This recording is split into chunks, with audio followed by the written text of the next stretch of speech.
Another ship is in trouble. It transmits a Mayday call. Mayday from the French for help me. This alerts the rescue services on shore. A lifeboat is launched and sets out for the stricken vessel.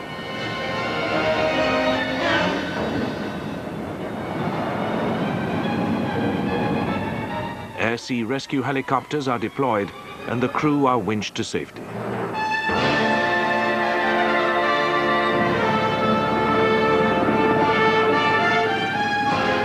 It is the ability of these services to react quickly which so often saves lives at sea. This becomes especially challenging if a liner, with hundreds of passengers on board, runs into trouble.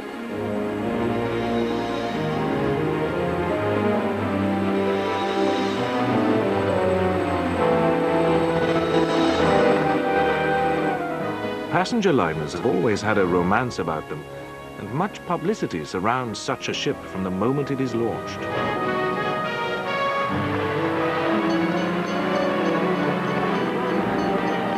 The grace and elegance with which they slice through the water and the air of luxury they exude provide food for the imagination. But while liners appear impregnable, disasters do befall them. For the passengers on board, the adventure into which they find themselves pitchforked often can become a nightmare. Perhaps the most famous disaster in maritime history was the loss of the British White Star liner Titanic in April 1912, while on her maiden voyage across the Atlantic. It was widely claimed she was unsinkable and the last word in luxury.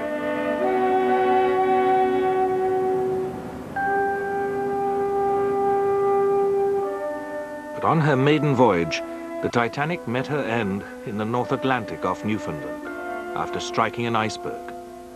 This tore a hole in her hull, even though it was just a glancing blow, and she began to sink almost immediately.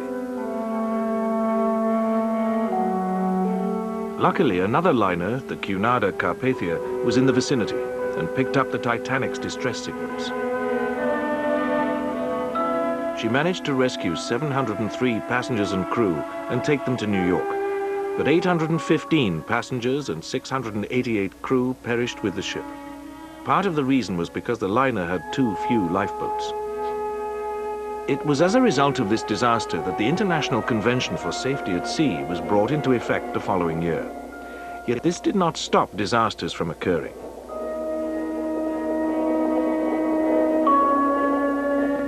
Collisions at sea are relatively commonplace, even though since 1945 radar has been in common use on board ship.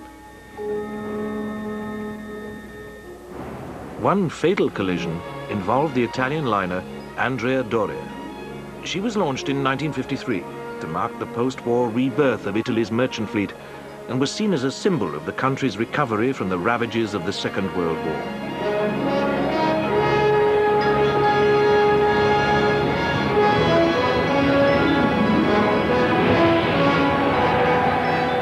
On the 17th of July, 1956, she set off from Genoa, Italy, on her 51st crossing of the Atlantic.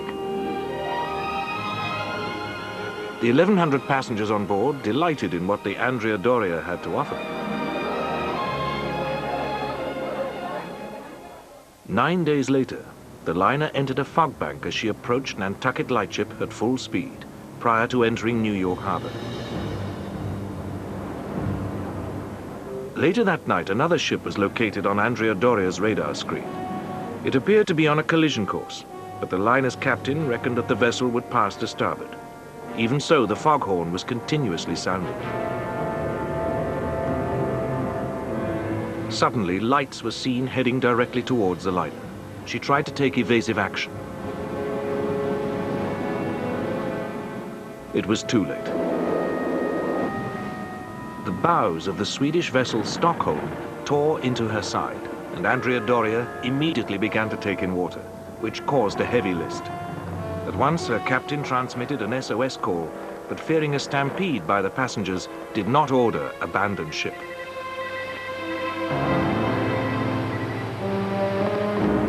Luckily, other ships were close by, including the French liner Île-de-France, and they hurried to the scene.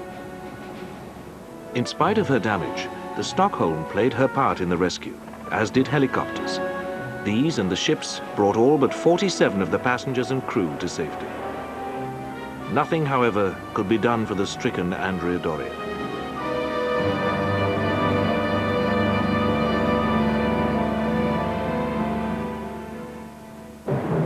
One of the greatest fears is fire at sea. Indeed, this is one of the main causes of maritime disasters. 2 cases involving liners took place 60 years apart. During the early 1930s, the American vessel Morro Castle plied the route between New York and the Cuban capital of Havana. The passengers were mainly tourists taking their annual holidays. They enjoyed the ship's facilities.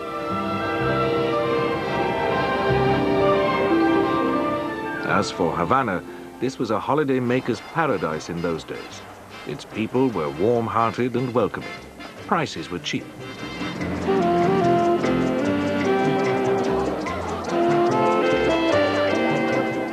There was first-class entertainment to be had, and the setting was truly romantic.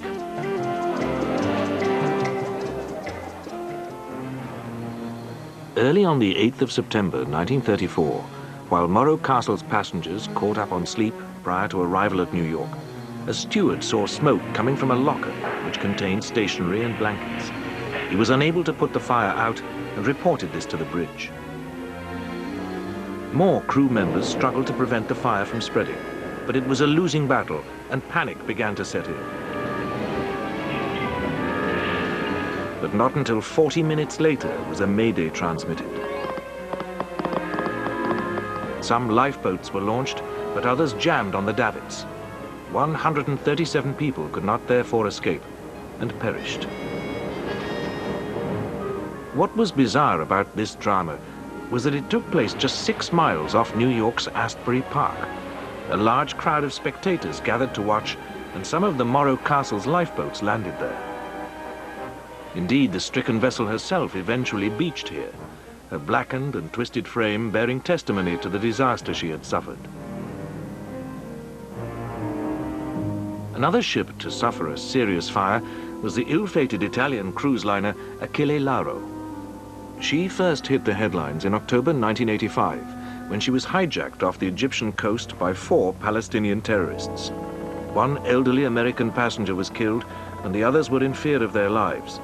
But the terrorists eventually surrendered to officials of the Palestinian Liberation Organization, the PLO. The passengers' ordeal ended when the liner docked at Port Said, Egypt.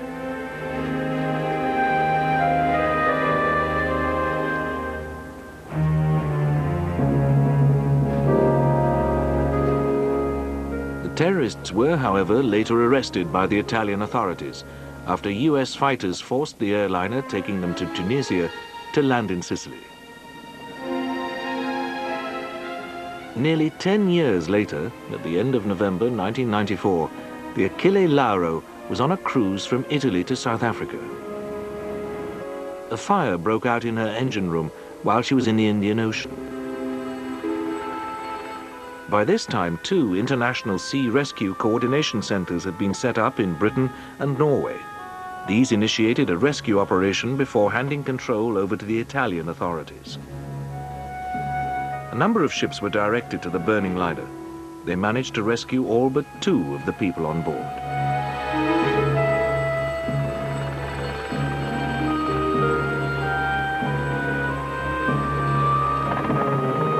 The coast of South Africa witnessed an even more dramatic rescue in August 1991.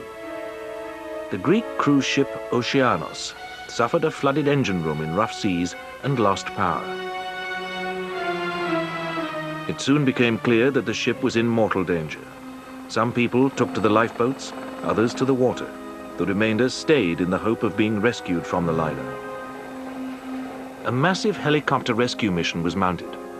While all those in the lifeboats and water were picked up, the helicopters also succeeded in lifting no less than 200 people from the ship herself.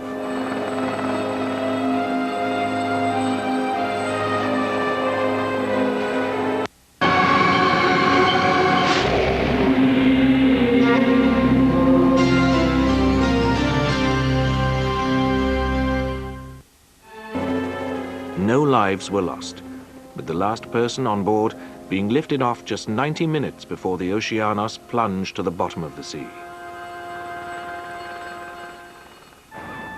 Roll-on, roll-off car ferries, known as ro-ros, are especially popular with travelers around Europe.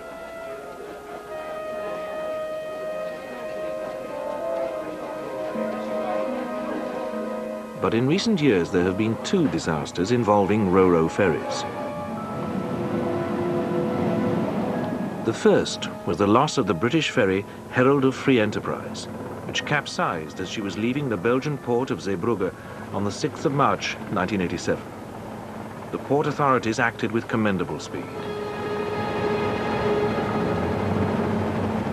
But in spite of their efforts and the courage of some passengers and crew, no less than 188 people were drowned.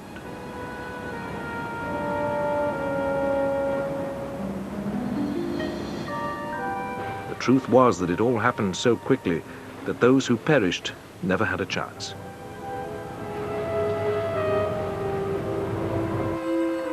An inquiry established that the bow doors had not been fully closed before the ferry weighed anchor. The resultant inflow of water caused the vessel to list and then capsize. Passengers were therefore trapped and had no time to put on life jackets. Indeed, some only escaped by breaking cabin windows.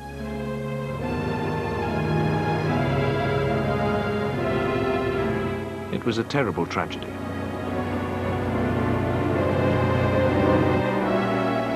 In the immediate aftermath, detailed investigations were carried out into the safety of ro-ro ferries.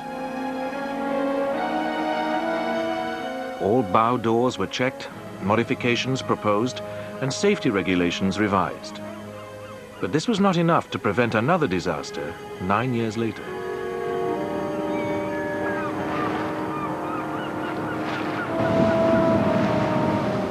This time the scene was the Baltic, and the victim, the ro-ro ferry Estonia, a luxurious vessel which plied the route between the Estonian port of Tallinn and the Swedish capital, Stockholm. In rough weather on the 28th of September 1994, Estonia's bow doors sprang a leak, and she sank. Helicopters managed to rescue a number of people from life rafts and lifeboats.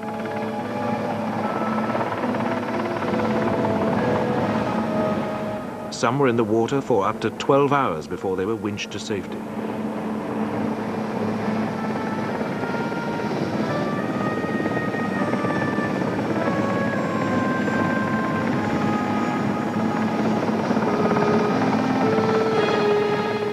They owed their lives to the dedication of the helicopter crews, who worked unceasingly until they were sure that all the survivors had been rescued.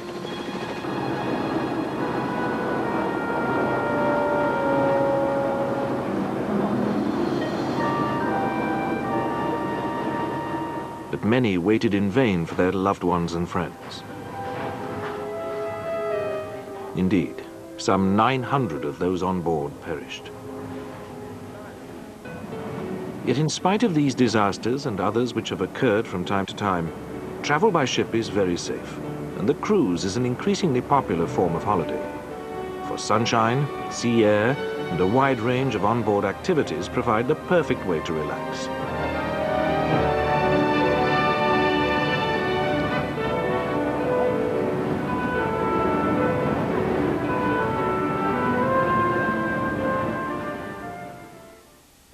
Those who serve in submarines or operate other forms of underwater vessel are considered a race apart by the conventional seamen because of the additional dangers they face. There have, however, been some remarkable escapes from these vessels when they have got into difficulties deep under the surface of the sea. Take the case of the American submarine Squalus. She had only recently been commissioned when she set out for a training exercise in May 1939, just a few months before the outbreak of the Second World War.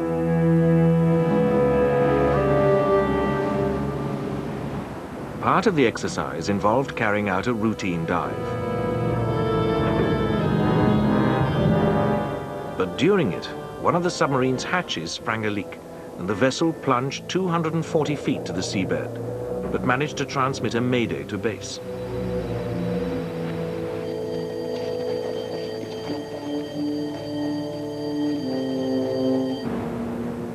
Among the vessels that set out to rescue the crew of the Squalus was the specialist submarine rescue ship USS Falcon. On board she had a piece of equipment called a McCann chamber, and it was this that would play the crucial role in the rescue. The Squalus sent up a boy equipped with a telephone to the surface so that the rescuers could speak to the crew. The Falcon first sent down a diver to check the condition of the submarine. The McCann chamber was then lowered. It was connected to the submarine's escape hatch. The first members of the crew climbed into the chamber and were raised to the surface. The chamber was then lowered for the next group.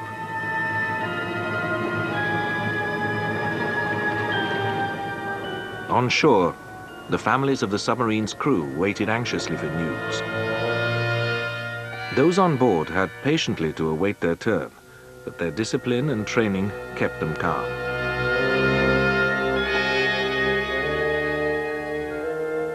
Eventually, the chamber was lowered for the last time, but as it was being raised, the cable jammed.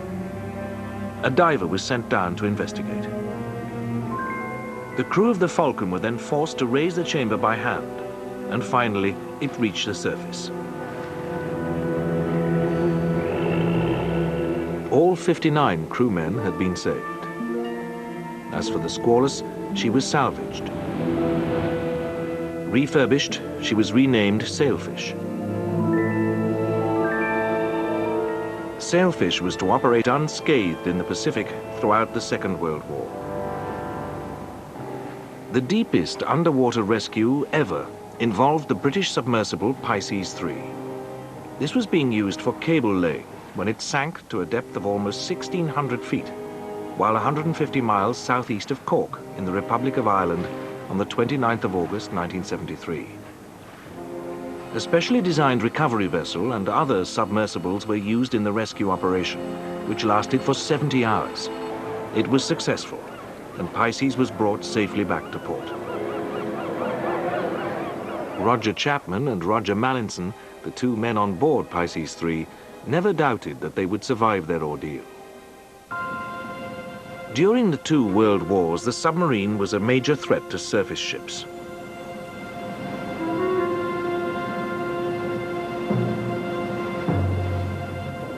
There are a number of famous cases of them sinking passenger ships. In May 1915, the British liner Lusitania was once. A German U-boat torpedoed her off the Irish coast while she was sailing from New York to the English port of Liverpool. She began to sink almost immediately, and 1,200 of the 2,000 people on board went down with her. Lifeboats and other debris were eventually washed up on the coast.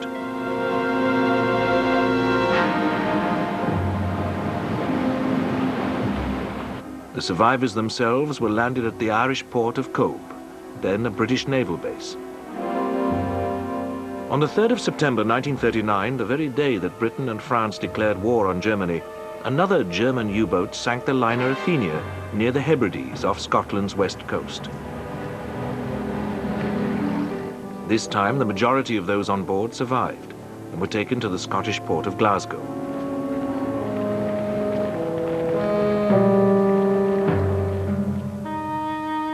A more harrowing experience was suffered by the British White Star liner Laconia in 1942. She was sailing to Britain with Allied troops, families, and Italian prisoners of war, and was off the coast of West Africa. Here, on the 12th of September, she was torpedoed by the German submarine U-156.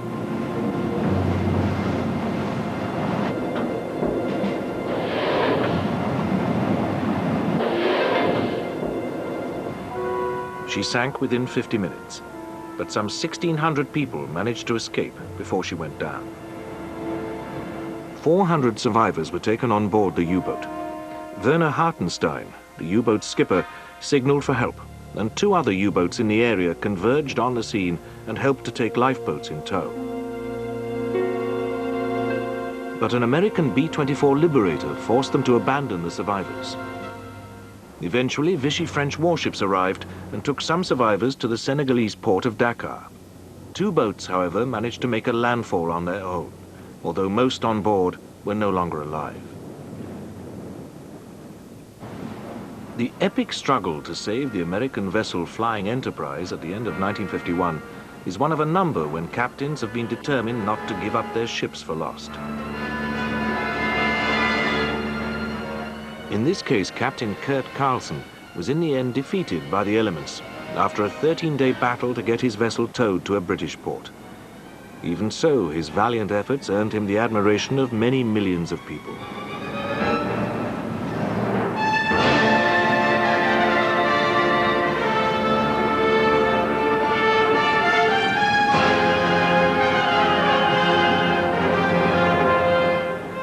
Another captain who refused to abandon his stricken ship was Lord Louis Mountbatten, a member of the British royal family, who rose to become the supreme Allied commander in Burma during the Second World War. In May 1940, he was commanding the destroyer HMS Kelly.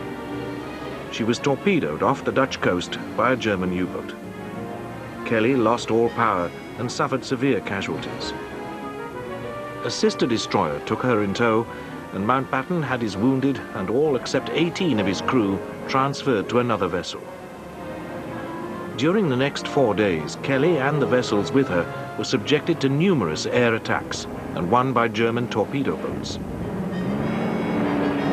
Yet Kelly survived and reached port on northeast England's River Tyne, entering it in triumph.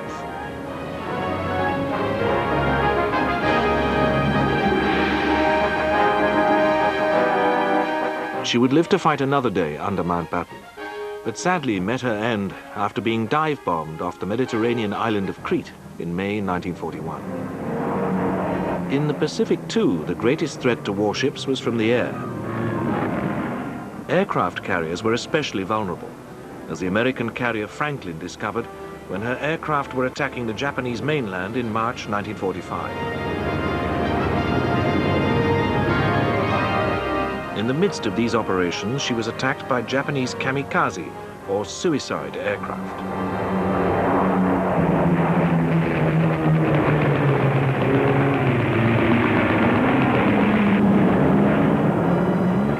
One of these managed to get through her defenses. The damage it caused was horrific. It seemed certain that the Franklin could not possibly survive, in spite of her crew's best efforts.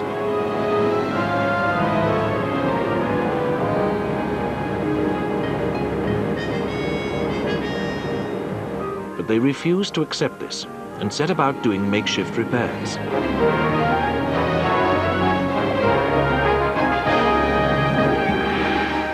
The survivors worked round the clock to get the ship into a navigable state, but even so, they did not forget their shipmates who had been killed during the attack.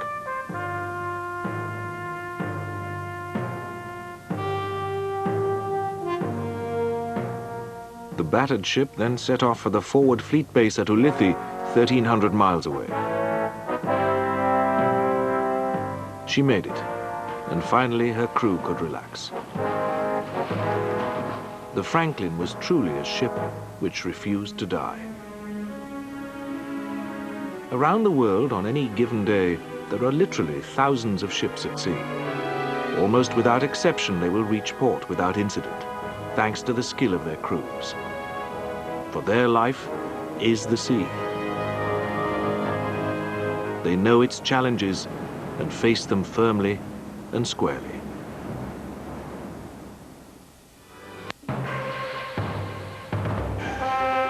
Nesta film.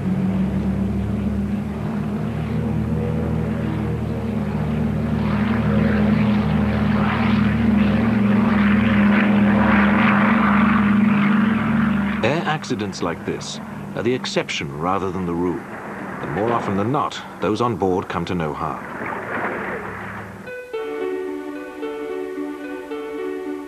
Air travel itself has been regarded for many years as one of the safest forms of transport in terms of passenger lives lost compared with distance traveled. For many people, flying is as routine as driving a car or riding on a train. But this is not to say that air disasters do not happen. In time of war, of course, air crashes can be commonplace.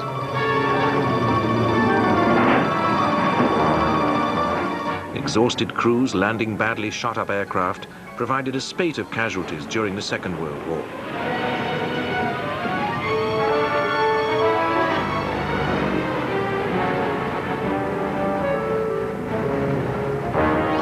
Air combat resulted in thousands of aircraft shot down.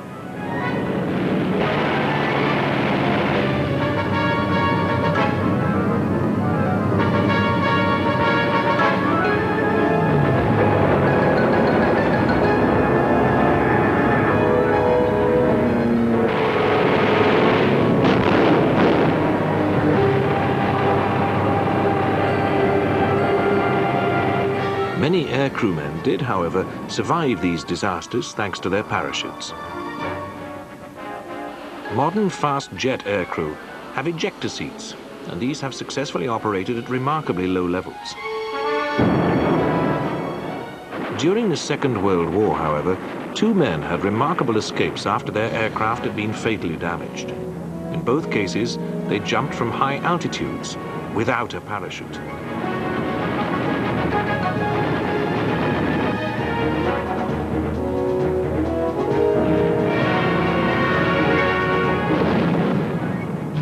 One was Russian bomber pilot Lieutenant I.M. Chisov, who in January 1942 was attacking German targets on the Eastern Front when his aircraft was shot down.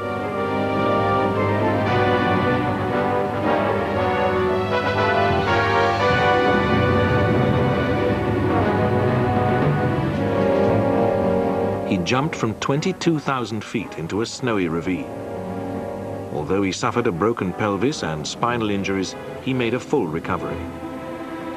Flight Sergeant Nicholas Alcamade's RAF Lancaster bomber was one of a number which took off to bomb the German city of Frankfurt on the night of the 22nd of March, 1944. While over the target, his aircraft was set alight. Alcamade jumped with no parachute and crashed through a fir tree before landing in a snowdrift with not even a bone broken. Modern peacetime civil air travel is all very different to the exigencies of war. Airlines generally take great care to ensure the safety of their passengers.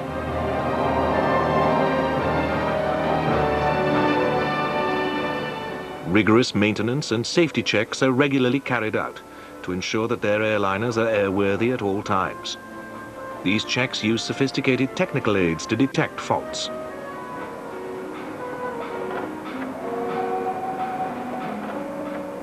Their crews undergo frequent refresher training on flight simulators. This is especially to practice emergency procedures.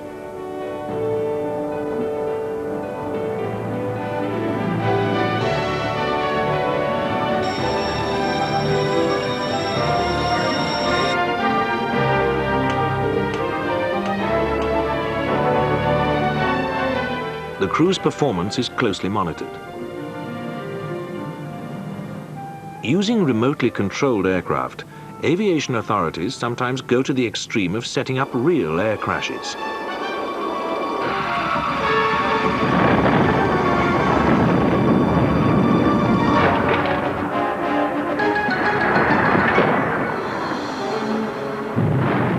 Analysis of exactly what happens when the aircraft hits the ground helps to ensure that future models are ever safer and more robust. Nevertheless, air accidents do happen, and while some have been total disasters with all on board being killed, others have resulted in some amazing escapes, often thanks to the skills of the air crew and cabin staff. Coming down in the sea is a major fear, but impending disaster can be transformed into a seeming miracle. This happened in October 1956 to an airliner which had taken off from Honolulu bound for San Francisco. The aircraft developed engine problems over the ocean, but the captain was able to alert a nearby US Coast Guard cutter.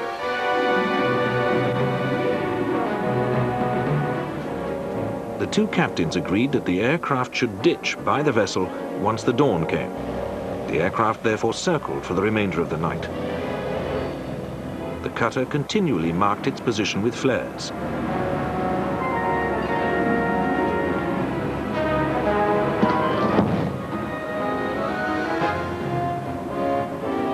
While the aircraft circled, the cabin staff carefully briefed the passengers and the crew worked out how they would ditch. Dawn finally arrived.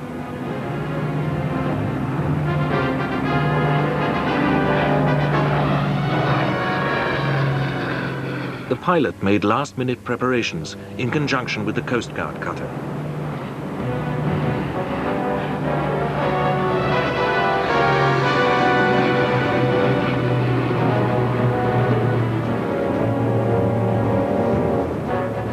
Now he began his final approach.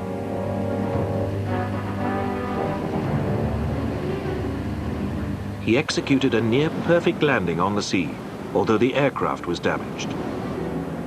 The cutter had already launched her boats.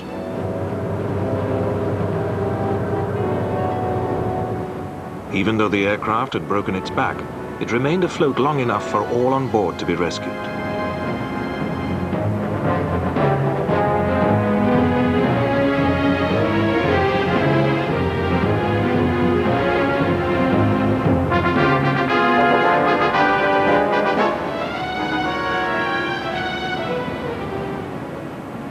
It was a remarkable operation. Success was thanks to the close coordination between aircraft and Coast Guard cutter, the calmness of the aircraft's crew, and the passengers knowing exactly what to do.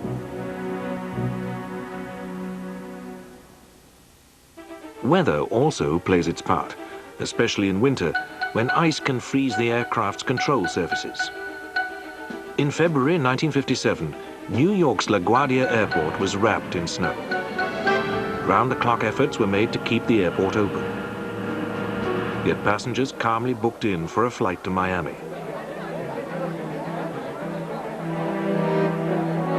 Few appeared to be concerned about the weather. They merely hoped that their flight would not be cancelled.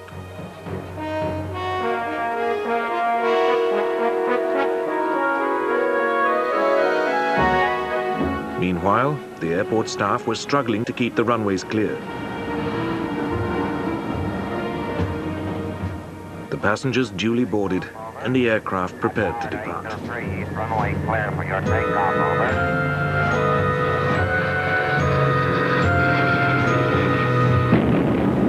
Yet almost immediately after becoming airborne, the aircraft crashed and burst into flames. It did so on Rikers Island, home of one of America's most well-known penitentiaries. Warders and convicts were quickly on the scene. Such was their prompt action that many of the passengers were saved.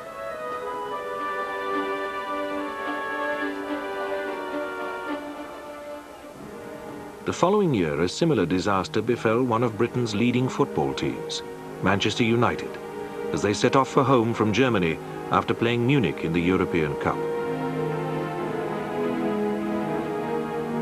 Slush on the runway was thrown up onto the control surfaces and froze. In the resultant crash, 21 people lost their lives, including 7 of the team, but others were miraculously able to escape. In January 1982, a Boeing 737 crashed into the Potomac River shortly after taking off from Washington National Airport. It killed 4 car drivers as it did so. The rescue services were quickly on the scene. In spite of the aircraft plunging into the river, a helicopter managed to pluck no less than 5 survivors from the freezing water.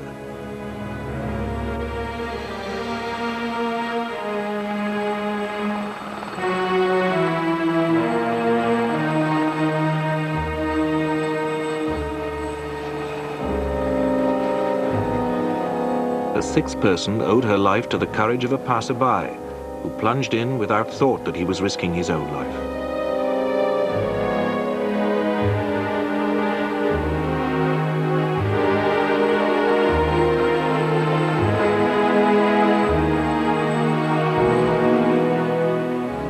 survived against the odds.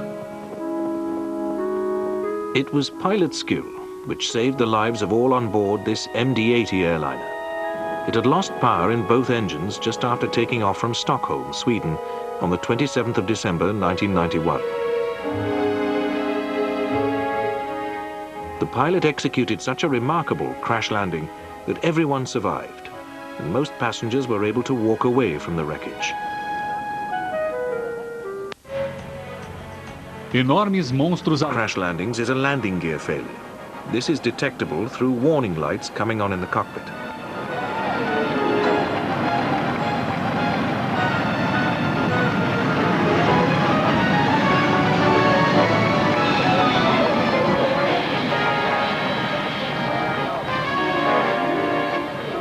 Getting the aircraft down on the runway in one piece is not usually a problem, but the heat generated by the fuselage scraping on the ground makes fire the main danger.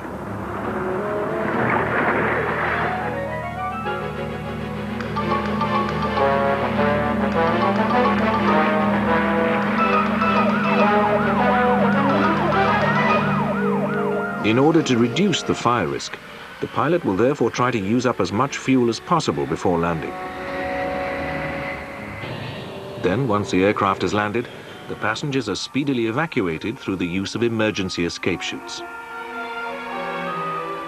One example of a crash landing which went to extremes concerned a DC-8 in flight from Denver, Colorado to Portland, Oregon in 1978.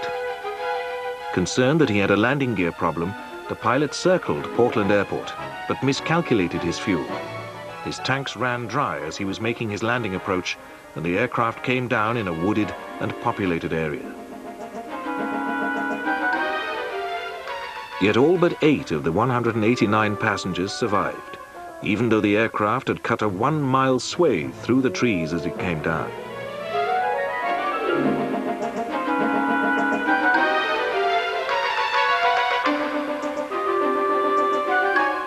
Onboard fires are less frequent than landing gear failures, but more serious. One forced this DC-9 to put down at Cincinnati, Ohio. The control tower advised our fire department that there was an Air Canada DC-9 coming in with some sort of trouble. 90 seconds after landing, the aircraft was engulfed in flames, but 18 passengers got out in time.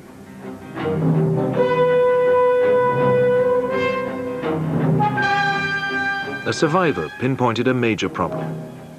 The air was so thick with smoke and it was a real pungent smell that you couldn't breathe very heavy. You had to just relax as much as possible.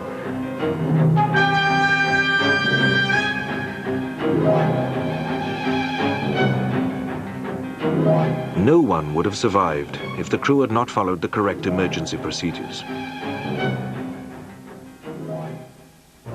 When an aircraft does crash, it can break up into literally hundreds of thousands of pieces. Even so, modern airliners are remarkably tough.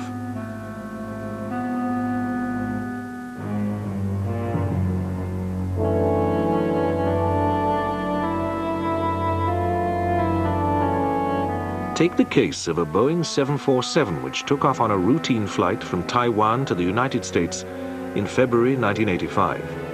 The aircraft had been thoroughly checked and no mechanical defects or shortcomings found. It should have been an uneventful, if long, flight.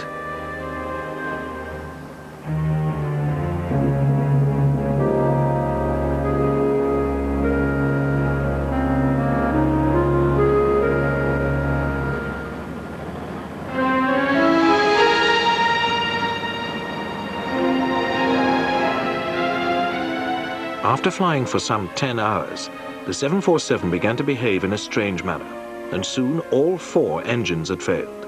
It plunged earthwards, but after diving 32,000 feet, the crew managed to restart the engines and regain control. It was only when they landed at San Francisco that the extent of the damage suffered during the headlong dive was realized. In spite of what they'd endured, only 2 of the 274 passengers suffered any serious injury. We thought we were going. You thought you were going to lose it? We thought we were dead. It hurts a little bit here, but it's okay. I'm still alive. That's okay. Just as extraordinary was what happened to another jumbo. this time flying from Tokyo to Honolulu in 1982. Unbeknown to anyone on board, a Palestinian terrorist had planted a bomb under one of the seats. As the aircraft drew close to its destination, the bomb exploded, killing the Japanese youth occupying the seat and injuring 15 other passengers, as well as blowing a hole in the floor. Yet the aircraft managed to land safely.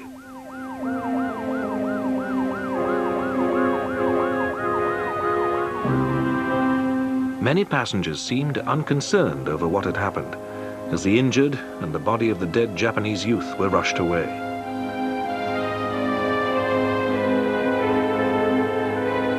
In incidents like this, decompression is a very real danger, as this Boeing 747 experienced when it lost part of its fuselage while flying over Hawaii in 1989. No less than 11 first-class passengers were sucked out, but the aircraft landed safely. The other passengers escaped serious injury, although they were considerably shaken by the experience. But occasionally, emergency landings are not so successful. This DC-10 suffered an explosion in its central engine, leaving the crew with no control over the tail surfaces. Although they reached Chicago Airport, there was nothing they could do to prevent the aircraft from disintegrating on landing. It was one of the amazingly small number of total disasters which tend to dominate the headlines, giving air travel an undeserved dangerous reputation.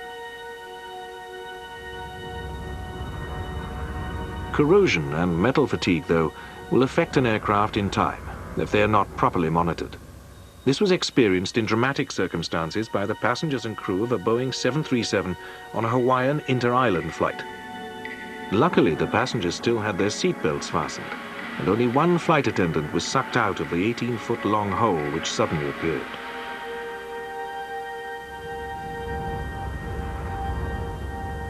All were full of praise for the captain for his skill in bringing the aircraft safely back to Earth. Indeed, given that the aircraft had just reached its cruising height of 32,000 feet when the incident happened, the pilot performed an amazing feat of airmanship. As for the cause, the subsequent investigation noted that the aircraft was comparatively elderly and concluded that severe corrosion had taken place because of both long exposure to a saltwater atmosphere and continuous pressurization and depressurization of the cabin.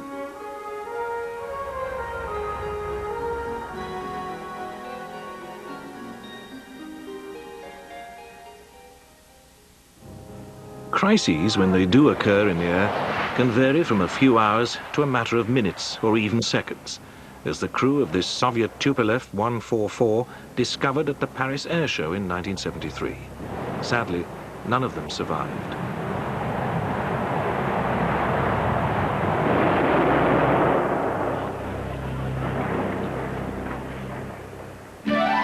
Similar experiences befell some of the aviation trailblazers as they set out to conquer the oceans during the 1920s and 1930s.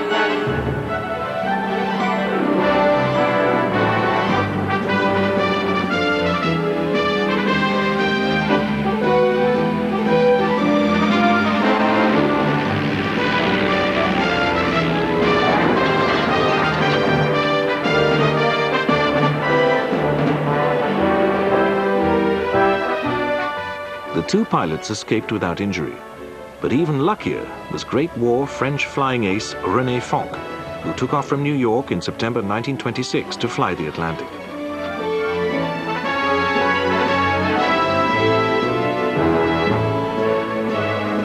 The subsequent fire killed Fonck's mechanic and his radio operator. Remarkably, he himself survived. American polar aviators Lincoln Ellsworth and Rollick Kenyon suffered a more prolonged drama in 1938. They vanished on a survey flight over Antarctica. An extensive search for them was mounted. The two pilots had made a forced landing because of mechanical problems. Experience and knowledge enabled them to reach a deserted American base camp, where they stayed until their rescuers caught up with them. But civil airline passengers, too, have occasionally suffered prolonged ordeals. None was more harrowing than that which befell a Uruguayan rugby football team and its supporters in 1972.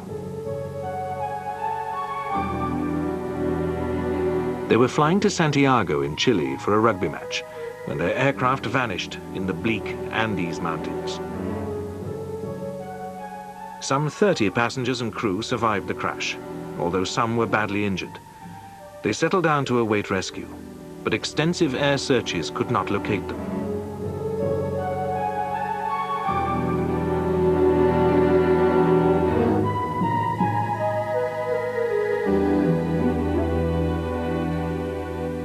The days turned into weeks, and some of the injured died.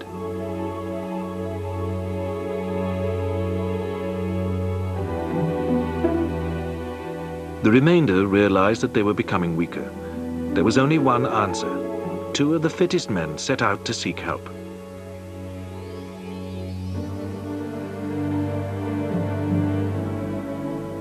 After an exhausting 7 days trek, they eventually found some peasants. These put them in contact with the local Chilean police. A rescue party was organized and set off for the site of the crash.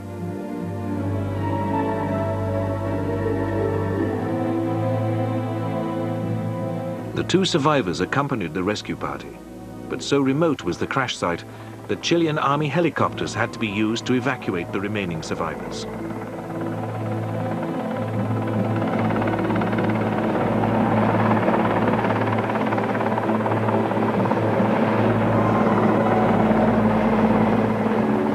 Some appeared to be remarkably fit after their 3-month ordeal.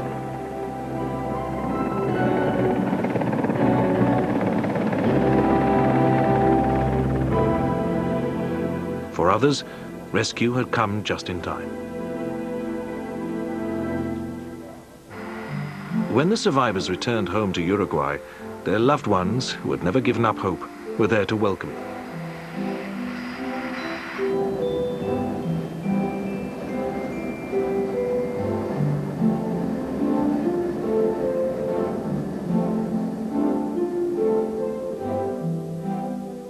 At a subsequent press conference, they were acclaimed as heroes.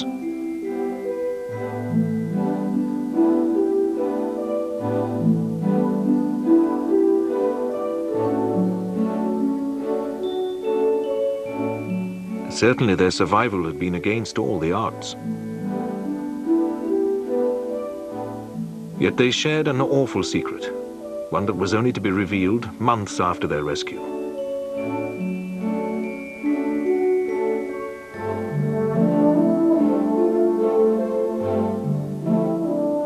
In order to remain alive, they had been forced to eat the flesh of their dead comrades.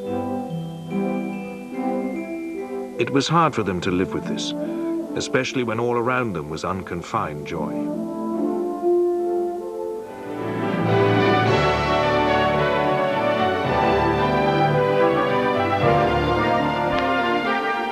Their story, and those of other mid-air crises and dramas, stand out as exceptions to the rule. For every day and all over the world, thousands of flights are made from civil airports. These flights are uneventful and part of modern life's normal routine. Indeed, for an increasing number of people, air travel has opened up the world as never before.